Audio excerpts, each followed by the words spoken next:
Have you ever wondered about the way that your mind, your brain, and your thoughts happen? Have you ever wondered why sometimes things seem a little bit out of sync, where sometimes your body, your mind, and your heart don't seem to be collaborating or working in unison? Well, the person who's joining me today on the Neil Wilkins podcast is Liam Naden. Now, Liam has a very, very interesting phrase that I'm sure we're going to explore, which is let yourself off the hook.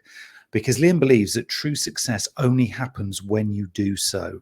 So we are going to go and explore why and how we can get over what many people are finding right now is a struggle. They're fearful. They're kind of perceiving the world as chaotic, and yet still trying to make a good go of it. So we are going to explore what happens when you do let yourself off the hook. So welcome to the show, Liam. Hello, Neil. Thank you very much for having me. I'm very pleased to be here. Yeah, this is something that for me is an absolutely fascinating topic. And when you reached out and said, "Look, should we have this conversation?" I just grasped it with both hands, because to me, there's some really kind of fundamental sort of unwritten things here. And I know one of the phrases that you often talk about is that there are secrets of the brain that we've never been taught, and I love that phrase because I want to uncover these things. I want to explore these things, because why haven't we been taught this stuff? Well, exactly right. In fact, what I've discovered, I literally spent decades studying, if you like, the laws of success and trying to figure out how I could be the best person that I could be, how I could have an exciting life, how I could be rich, how I could be, have freedom. And so I spent most of my life being an entrepreneur, being a businessman, and studying all of these ideas about success along the way, and getting to a point where I had a lot of outward success, but I never really felt that successful. So I thought there was something missing. It always, in fact, felt like there was something missing. And I tried to plug that gap, if you like, by always setting bigger goals and thinking, when I achieve higher goals, I'll feel better, and it'll, that's what I'm looking for. I've always got to be pushing harder and growing and having more and doing more. So my life was this continual push, push, push. As most of us as entrepreneurs, I'm sure, can relate to this, or business people, we're constantly looking for that final piece of the puzzle where we feel we really are in control of our life. Things are going really well. We're being the best that we can be, and we're reaching all of our goals easily. But what I found was, and what I find most people find, is we never really do get there. And we start to accept that life is about this struggle, that it's constantly about trying to achieve more and pushing harder and harder. So I thought, well, this is the way life is. This is what the price of success is. It's stress, it's problems, it's overcoming challenges. It's always setting new goals.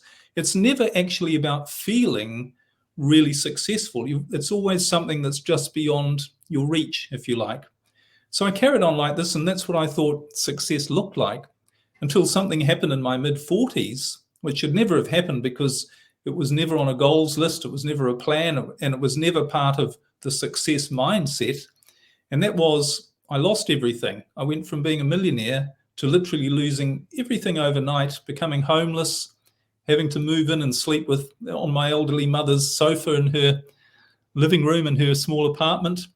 And I realized at that point there was something I'd been missing, that all of the study that I'd done and all the seminars I'd gone to, the workshops, the books I'd read, the endless books I'd read, the courses I'd done on business, marketing, but also personal development, goal setting, spirituality, success, peak performance, all of these things, they weren't of any help to me. They certainly hadn't stopped me getting to where I was, which is losing everything.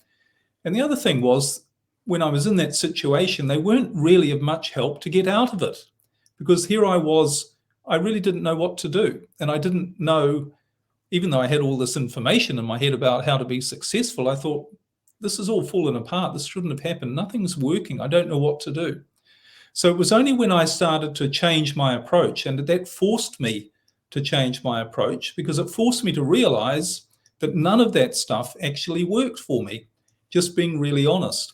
And the interesting thing was when I started to go down a new track and do some research and study into a different way to handle the whole area of how to achieve success, I realized that for nearly everybody that I ever spoke to or knew of or knew, they weren't getting the good results either. They were busy setting goals and hardly ever achieving them. They were trying to be happy and successful and having lots of stress and problems in their life. So I knew that somehow, being really honest, that approach wasn't working. There had to be a different approach. And what that led me was to start to go back to basics and say, what have I been missing? And the one thing I'd been missing was the most important thing of all that we forget, and that is we are biological, physical beings, and we live in a physical world that's governed by rules, by laws. And it doesn't matter what you think or how hard you try or how motivated you are, you cannot violate those laws. One is, for the obvious one, the law of gravity. It doesn't matter how much you pray, how much you believe, how much you work on your mindset, how many books you read on you can achieve anything, how much you reprogram your subconscious beliefs. When you walk out a 10-story building, you might want to fly up in the air, but you're going to fall down. Nature is going to, that rule of gravity overrides everything. And we've forgotten all of this. And I think what most people are trying to do, and what I used to try and do, was fight against nature, not go with the flow of the way things and allow things to unfold in a natural way, but always trying to be pushing and forcing things to happen, setting a goal and forcing myself to try and achieve it. So I'd overlooked this whole natural thing about how we're governed by laws. And what I discovered was there is actually a biological law that surrounds success, that surrounds how every physical or living organism functions to be successful. Because here's the thing, if you ask any biologist or biological scientist, what's the purpose of life? What's the overriding thing that all life is wired to do? And they would tell you, they unanimously would tell you, all life has one purpose, the main purpose, which is to survive. And we're the same. We are wired biologically above all else to survive. And what we have in our arsenal, or the means of doing that, is a brain. And the brain is a machine which has a sole purpose of making sure that you survive, but not just making sure you survive on a basic level. Its job is to make you the best that you can be so that you have the greatest chance for survival and that you live the longest. So your brain is literally a biological machine that's constantly striving to make sure you have the best life possible so you have the greatest chance for living the longest. And that means being your healthiest that you can be. And it also means mentally and emotionally being your best. In other words, it means to be happy. So it really struck me, and the more I researched this and I pulled a lot of things together, I realized this is what I'd been missing. I'd forgotten what this thing that we have called a brain, what it actually is designed to do, or I'd never been taught what it's designed to do, which is to work for you, to bring you everything that you need in your life to make sure you live the best life possible. There's something in there I just want to unpick before we kind of go a little bit deeper into some of the, okay, so what can you do with that knowledge? Was just this phrase that you used, which was outward success. Now, to me, when you said that, I thought, aha, now I feel I have a way of kind of describing this kind of innate feeling that you're talking about here, which is when you feel good, you know it's good, you're thinking the right things and everything kind of feels in alignment. And that kind of feels a little bit, we'll go here, inward success. But these trappings, let's call them that, of outward success, are all those things that kind of manifest for many people, like a big car, nice house, holidays, big watch on your arm, that kind of thing. Is that what you're defining here as outward success? Those things that are actually, well, they're very tangible, but in many, many ways mean absolutely nothing. Yeah, absolutely. And, the really interesting thing is people often ask me, what's your definition of success? They say, Liam, what's your definition of success? And I say, well, I don't have a definition, but I can only give you the definition that all of science, all spiritual traditions, all religions, and as I say, every scientist tells you is the definition of success. And that is simply being at your best, which means being healthy as you can be, and it means happy and fulfilled. That's what success is. And when you really, for a couple of reasons, one is biologically, you have the greatest chance for survival when you are at your best emotionally and physically. In other words, when you are your most successful. And the other thing is everything else that you think means success, in other words, the car, the house, the money, you don't want those things for what they are. You want them for how they're going to make you feel. In other words, are they going to make you happy? So every other definition of success is really pointing you towards it's really what you think will bring you true success, which is feeling good. In fact, which is feeling good right now. And biology even has a word for this success. It's called homeostasis. Homeostasis means the perfect functioning of the organism. And there's a particular state that we're designed to live in, that all of nature lives in all of the time. We're the only exception because we've forgotten how to do this, because we don't use our brain the right way. But every living thing is designed to live in the state of homeostasis, which is the perfect functioning of the organism, where everything is performing well. And you mentioned that state a little bit earlier, when we have this feeling, not very often, unfortunately, for most of us, where we know things are going well, we're making the right decisions, we're seeing opportunities, we're coming up with great ideas, great decisions are being made, and the right people are showing up in our life. And in a business sense and in a personal sense, we often call this, we feel like we're in the flow, we're in the zone. And that is really the definition of true success, because that's when you feel, not only physically, but also mentally and emotionally, that everything about you is operating as well as it can. And that's our success state.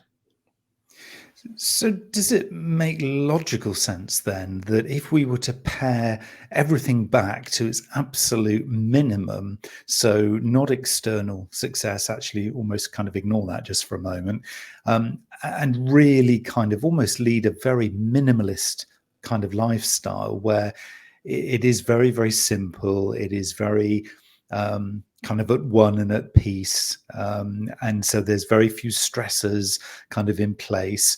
Would that in itself then begin to allow, because I keep coming back to your phrase, let yourself off the hook, kind of almost begin to allow yourself the space and the time to feel internally successful? Because it feels as if there's so much noise going on in everybody's worlds. Like you say, it's very easy to get distracted. It's very easy to kind of lose that sense of direction and purpose. If we were to pare everything back to absolutely bare basics, bare minimum of everything, would that do it? Would that be the solution?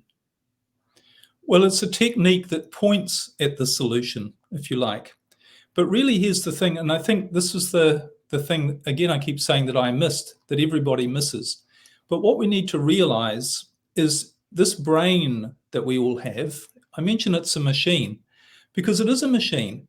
In other words, it works in a particular way. And when it's used in that way, it gets a predictable result. And the result it's designed to get is to make sure that you're the best that you can be, so that you have the best chance for survival. So it's like any machine, though, that if you know how to use it, and if you use it the right way, you don't need to worry about what's going to happen. You just know it's going to do its job to make sure that you're the best that you can be. I mean, an example is a motor car. I mean, that's another machine, which is, we know what it's designed to do. It's designed to do one thing, which is to get you from where you are to where you want to go. And it's going to do it reliably, predictably, enjoyably for you without any problems. And all you need to do is drive it the right way and enjoy the ride. And it's going to get you there. You're not pushing the car along to get it there. The car is doing the work.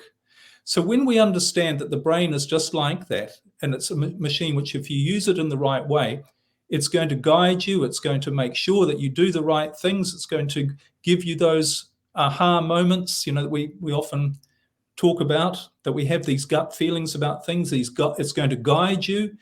It's going to give you the right answers when you need them. It's going to bring the right people to you when you need them. All you need to do is use it in a particular way to allow your brain to actually do that. Because here's the other thing. If you're driving your motor car and you end up with problems in your drive as you're driving along, and the engine starts making funny noises, or it splutters, or you're hitting things on the road, what would you say to yourself? You'd say there's something wrong. The problems that I'm experiencing are a sign that there's something wrong. There's a sign that I'm not driving the car in the right way. So I need to do something different. Maybe I'm putting the wrong fuel in. Maybe I'm maybe I've got my foot on the accelerator and the brake at the same time, because maybe I don't know how to drive this thing. That's what creates problems. And the strange thing is, logically, what I realized about your brain is when you use your brain the wrong way, that's when you end up with problems. Problems are simply a sign that you're using the machine the wrong way, because problems don't actually have any biological advantage or benefit to you in your life. They don't make you less stressed. They don't help you live longer. We all know that stress shortens our life. So our brain is designed to make sure we don't have problems, to help us avoid problems, and to enter that state that you talk about where we can focus on just being ourselves, not having stress, not worrying about what's going on, and in fact having a good life. And so it really is as simple as, just not necessarily easy, because we've got to undo a whole lifetime's worth of wrong thinking, but it really is as simple as learning how to use this machine the right way and allowing it to do its job. And all of the things that you need in your life for you to be the best, they're going to show up. I'm going to come on to the various techniques that you've discovered and that you teach and advocate in just a moment. But yeah, I'm particularly interested in this whole idea of kind of reframing, rebalancing, unpicking some of this kind of unhelpful thinking, this unhelpful kind of brain work that maybe has been done in the past. So for some of us of a certain age, we've clearly been doing this for a long, long time. So there's a lot of work, is there? Well, I guess this is a rhetorical question. Is there a lot of work to be done to unpick that? Or is it simply a case of, no, readjust, do it now, and everything's going to be fine? Well, there's a short answer and a long answer. And the short answer is actually in the Bible. I was brought up a Christian. One of the first places I looked for how to be successful was in the church, and I was told by my teachers and my parents, well, if you want to be successful, if you want something, just pray, ask God, and God will give it to you. So I was brought up in a religious environment. But when I started to study about how the brain works, I thought, I've heard a lot of this before about how to use your brain. And a lot of it is actually in the Bible and in other religious and spiritual traditions as well. But the short answer to the question as to what we should do if we want to use our brain the right way to make sure that our brain does its job of giving us the best life possible, is it tells us in the Bible what to do. We have to seek first the kingdom of heaven, and everything else will be provided. So what is the kingdom of heaven? Well, we're told where it is. The kingdom of heaven is within you. It's in here.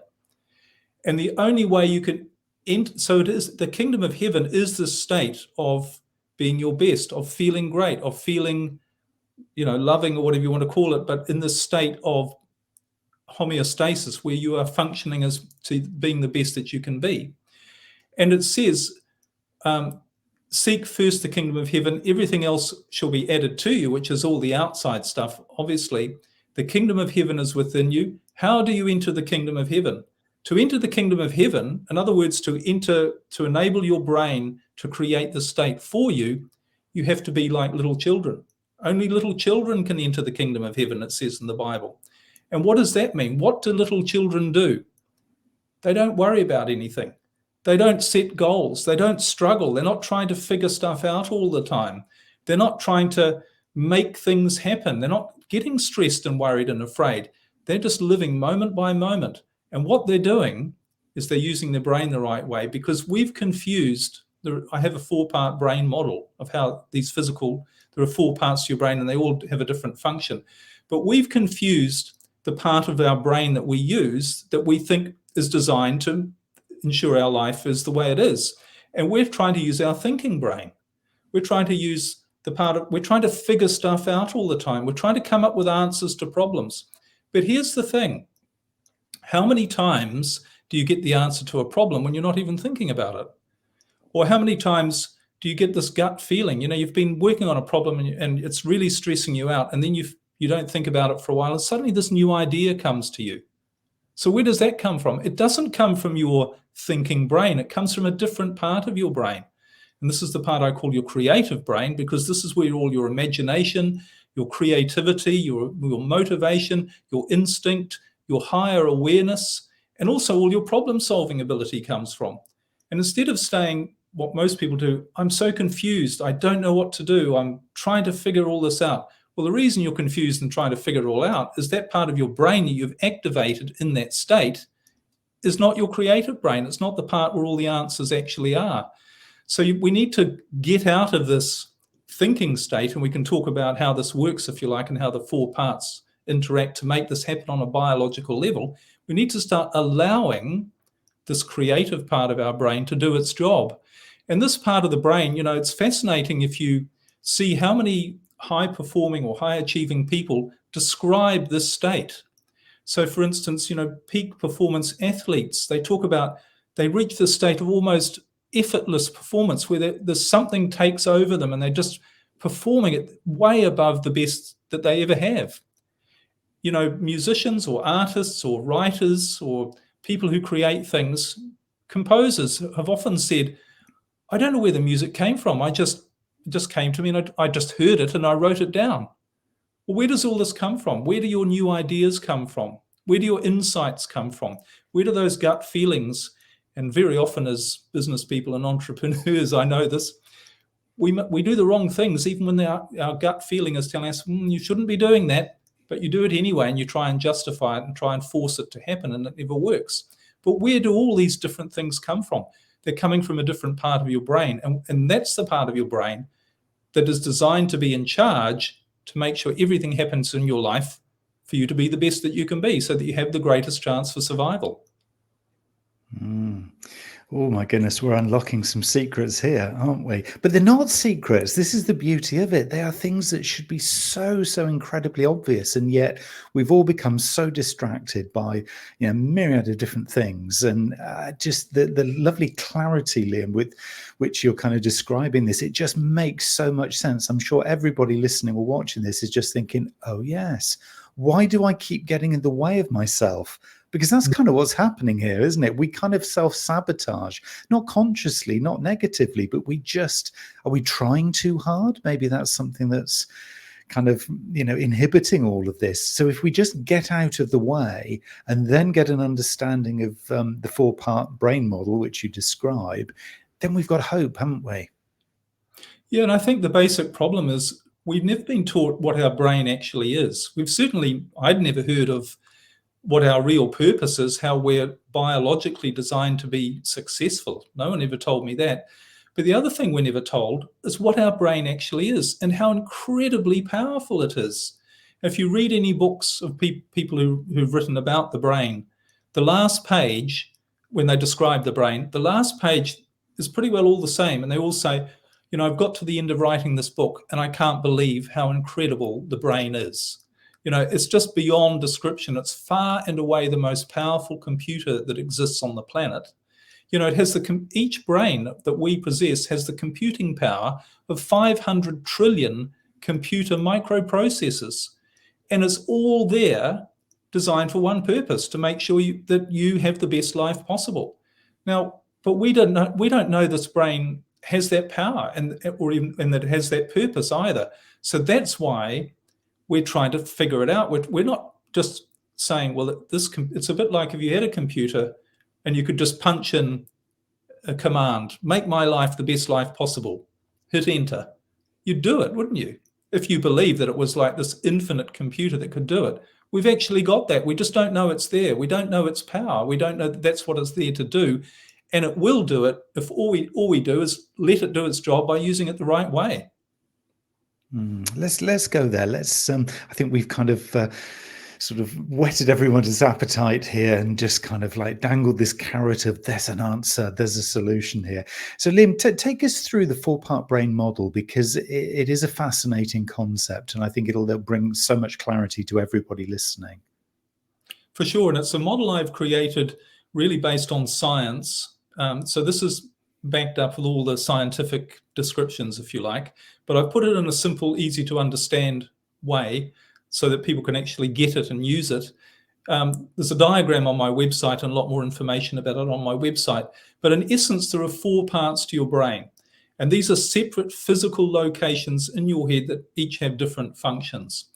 The first part is what I call your rational thinking brain. And we talked about this earlier, but this is the top of your head. This is your neocortex. So this part of your brain, what this is a database or a library, if you like, of every bit of information that you pick up throughout your life in every moment. So everything you experience through your senses and all of your thoughts, this gets taken in and stored in this part of your brain for future reference so that you can understand things, you can label things, you can communicate with other people with labels. So it helps you make sense of the world through labeling and identifying things. So that's the rational thinking brain. The second part of your brain, which is just below that, in several areas called the amygdala, the hippocampus, hypothalamus, this is your emotional feeling brain. And this is the part of the brain that, as it suggests, it's responsible for producing feelings, producing emotions. And it does that through releasing chemicals based on your environment. The third part of your brain, which is at the back of your head, it's what I call your survival brain. And this manages everything to do with your moment-by-moment survival without you obviously having to think about. So all of your bodily functions, your heartbeat and your breathing and everything else, all of these are managed by the survival brain to make sure you physically stay alive. And there's one really important element or one tool that the survival brain has, and which is all to do with your survival as well, and nothing to do with your thinking, and that is a defense mechanism against any immediate threat or danger to your survival that might appear in your environment. So if something unexpected comes towards you, it activates or controls in this part of your brain. We sometimes call it the fight-flight mechanism. But we know this response, this reaction to danger. So millions of years ago when the human brain was formed, there were probably a lot of lions roaming about. So if a lion jumped out from behind a rock, the survival brain kicked into action with the fight-flight mechanism, and you reacted. You jumped out of the way, or you'd shout for help, or you'd fight the lion, or whatever you did. So this is all the survival brain. This is everything you need to survive moment by moment, and including this weapon or this tool to fight off an immediate danger. So they're important, these 3 parts: your rational thinking brain, your emotional feeling brain, and your survival brain. But the 4th part of your brain, which science is only just starting to acknowledge it actually exists as a separate part inside your head, but which religion and spirituality has talked about for centuries, thousands of years, it's what I call your creative brain. And this is right in the very center of your head. And this is the part that I mentioned earlier. This is where your creativity, your imagination, your motivation comes from, your problem-solving ability, your intuition. It's where you get those aha moments. It's where you see opportunities. It's where you see things. Perhaps you're going along and you think you're really struggling, and you suddenly see an opportunity. That's your creative brain at work. It's bringing you things.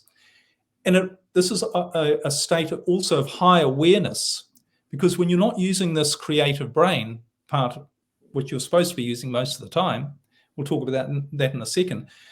When you're not using that, your awareness is very limited and you don't see the way things are. But we all have this experience where when we're feeling good, we see the good side of life. We start to see reality of how amazing this world is that we live in.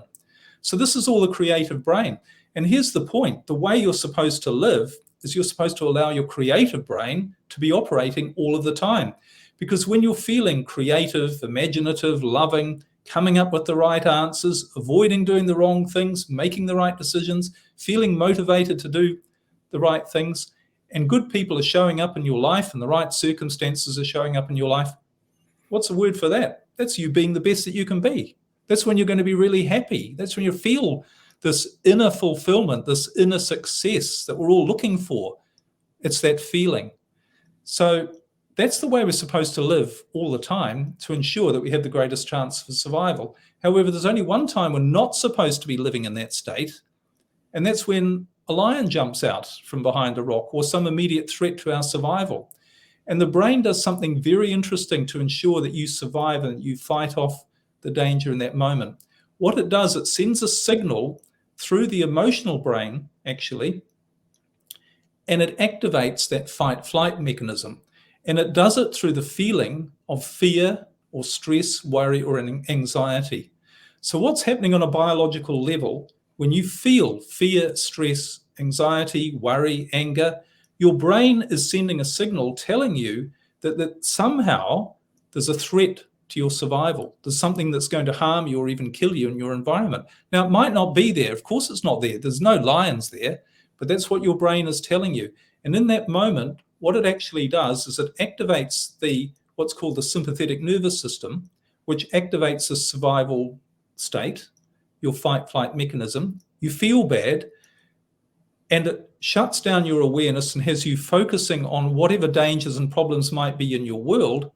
But here's the thing, it shuts down your creative brain as well, because all of those resources that you need to live a great life, like imagination, creativity, appreciation, you don't need any of those things when a lion's about to eat you. And not only that, but all of the energy that part of your brain is using needs to be diverted, or probably might need to be used to fight off the lion. So that part of your brain gets shut down.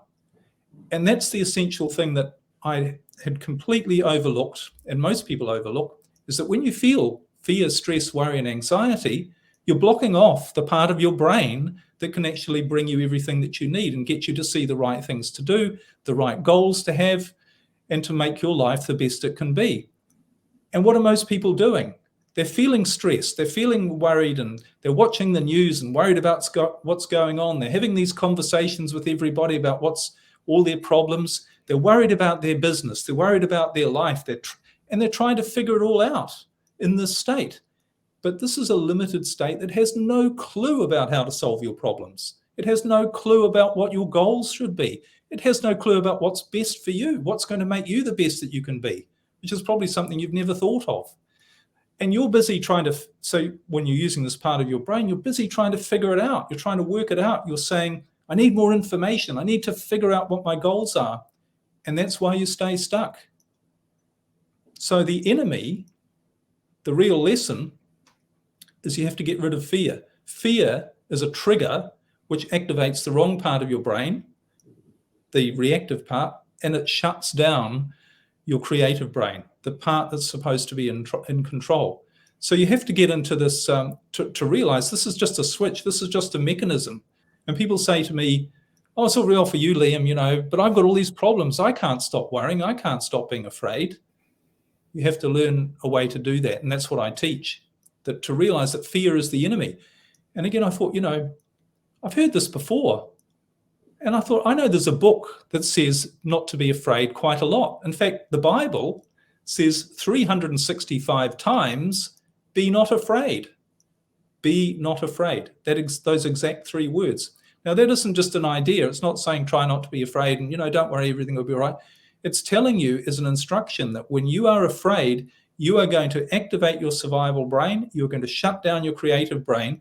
And all of the good things that God wants for you, or however you like to describe it, the best that you're here to experience, you're not going to be able to access those things. You're not going to be able to do the right things. So the trick is the thing is to realize fear is the enemy. Anything that makes you feel bad is going to activate the wrong part of your brain. And it's totally possible to retrain your brain, both in what you do and the way you think, to minimize as much as you can fear, to when you only need fear. You only need fear for one thing, and that's when a lion is attacking you. When something is about to eat you or kill you, not when you get some so-called bad news, or you read something on the news and something bad might happen, or none of those things. But we're using our brain in a way that we've tricked it to think there's lions everywhere when they aren't. There's a beautiful clarity, Liam. This is just such a really, really valuable conversation. I think what you're doing here is you're bringing this kind of this so incredibly obvious truth that everybody has absolutely missed. Well, not everybody, but the vast majority of us have absolutely missed. And it is because of all the things that you're saying, which are all these triggers that then, give that fight or flight response, almost the permission to take control and to unbalance everything else. But I think all of us know when we're listening to you that absolutely what you say is right, because when we do, and all of us have, we all get those little moments where you just feel it. You just feel that moment and you think, oh, this is different. This is a little bit special. And it might not be because you're consciously meditating or taking time out in nature and all those, wonderful things that we know can address, really, really significant imbalance, but just it kind of tricks you that just for a minute, something cuts in and you think, oh, this feels nicer.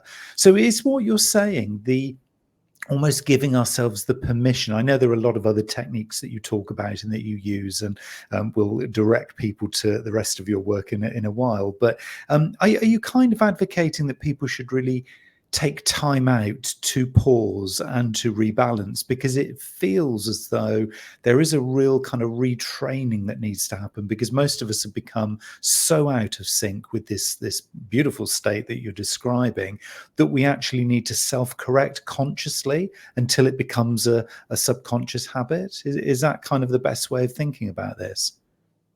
Well, that's actually the word you mention is habit. We have to create a new habit. And I think habits come from an understanding. So for instance, if you want to lose weight, you figure out what you need to eat and not eat that will make sure you lose weight. In other words, what you put in and don't put in. So, and you need to and you develop a habit for that. Now, the day you start, maybe you're going to still fall into bad habits and eat the wrong stuff and not eat enough of the good stuff. But that with time, it's going to be difficult to start with because it's foreign to you. And there's part of your brain and body going, oh, I don't like this. This is horrible. But you know that's the way to do it. And gradually you're going to get better, and gradually you're going to get better results. So this new habit, which is really about managing your emotions, if you like, to eliminate as much as you can anything that makes you feel bad, that's a new habit. And it can start off with really simple things. Well, should I say just before that, when you understand this is the way it works, you realize that's the habit you have to develop. Sometimes another analogy I sometimes use is someone came along to you and said, I want you to drink this, and they give you a glass of something, and you say, okay, what's that? And they say, well, it's hydrochloric acid. And you say, pardon? Yeah, please drink this. You say, I'm not going to drink that. They say, well, why wouldn't you drink it? Everybody else thinks it's a good idea to drink it. And in fact, if you don't drink it, everybody you know is never going to talk to you again. All of your family, all of your friends, they're going to disown you. And somebody's going to come in and take everything that you have, and you're going to end up on the street with nothing and nobody, alone and lonely. You sure you don't want to drink the hydrochloric acid now? And you would say, look, I'm sorry, it doesn't matter what price there is to pay. No price is high enough. It doesn't matter what the consequences or the justification that I should drink this hydrochloric acid. I know the second that I do, it's going to ruin my life. So it's the same with fear. When you understand this is how your brain works, what your brain's designed to do, how it's going to make your life amazing if you allow it, then you realize your only job, as it says in the Bible, is to eliminate fear. So you're going to be very conscious and mindful and start to think, get into this new habit. What is making me feel bad? And there are two things that make you feel bad. One is something that's going on the outside, and the other is something that's going on the inside. Now, and we actually have control over all of those things. The ones that are going on the inside are a little bit more tricky to deal with, and I teach how to do this in my coaching, because sometimes we get these thoughts and we don't know why we feel bad. We have silly ideas, if you like. But things on the outside are not that difficult to change, to get in this habit of eliminating fear. So you can turn off the news. You don't need to watch that. If you're in a conversation with somebody and it's not making you feel good, you can walk away. Or change the subject. You don't need to be in that conversation. And it even gets to the point where if you're in a toxic relationship that makes you feel bad, you don't have to be in that relationship. If you've got a staff member, and I used to have this all the time, employing the wrong people, and the stress was terrible, But if you've got the wrong person in the wrong job, you have to get rid of them or let them go, or however, whatever the polite way of saying it is. If you've got a part of your business that's not working, if you're in a job that you don't like, anything that's causing you fear and stress, you've got to find a way to get rid of it. And people say, well, you can't do that. And I say, well, there's only one reason why you can't do it, and that's why you wouldn't do it. And the only reason you wouldn't do it is if you didn't understand that your brain is going to bring you something far better. That's what it's designed to do. It's designed to bring you the best of everything so that you're being the best that you can be. So your job, you've got to allow that part to do its job, and it will. So why wouldn't you get rid of all this other stuff that's not working? And I think that's really the key to it, is to get into this new habit of saying fear is the enemy. When I feel bad, the second I feel negative emotion, I've activated my sympathetic nervous system, I've activated my survival brain, and I've shut down my creative brain. That's what happens on a biological level. It's as simple as the law of gravity or driving a car. I want to point people in the direction of all your work, Liam, because you have books, you've got courses, you've got coaching, you speak, you're prolific in this area, and it's so consistent with all of the messages that you put out there, and it is something, as I mentioned to you, before we started recording this particular episode, that I said, the world just kind of needs this stuff right now. So I want to point people in your direction and see if we can get a little bit of a groundswell of people who are kind of getting out of the way of themselves. Where should they go? Where can we point them? Well, the best place to go is just my website, liamnaden.com.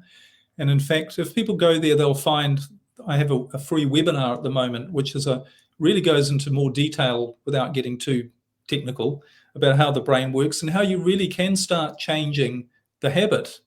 And the great thing is, when you do that, is you start to see different results and you start to see unexpected things happen in your life.